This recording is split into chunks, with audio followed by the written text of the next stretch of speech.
I don't think that they are creating an agenda to advance the interests of vulnerable people. I think they are using it as a distraction and a veil in order to carry on with the same kind of corporate and financial interests that have always determined what the establishment is. And if there's one thing we can point to in our lifetime, it's that the liberal establishment has become co-opted by the same forces that traditionally we regarded the right to have been co-opted by: military industrial complex, financial industry. And there's palpable evidence for that. And in order to not acknowledge that transition's taken place, they're able to keep the cultural conversation going. We care about your right to express yourself and your identity. That's a way of not acknowledging we're just the same. We're pro-war. And now when there's that war, like Jimmy Dore and all those guys did that anti-war march in Washington or whatever, it's like 5,000 people go. Now, I don't know if that's because of the last few years and what the pandemic's done to people accumulating and gathering in crowds, or whether people have lost the belief and faith that people can have any impact on politics anymore. There's just now this immersive sense of apathy, this, as you say, loss of trust in institutions and authority.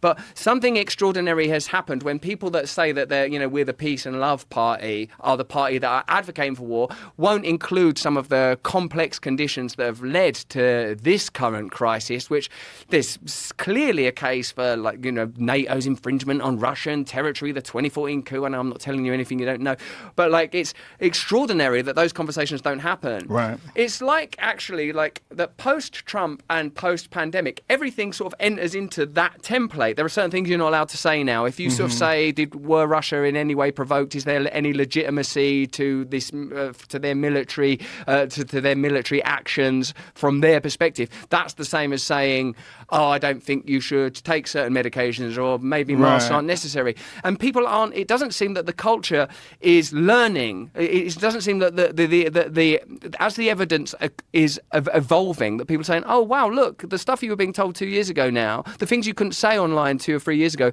now there's evidence for that. In fact, I've bought documentation in case the conversation went in this direction, Joe. In my new position as a legitimate investigative journalist, I've got actual papers that I can show you, from conspiracy to fact.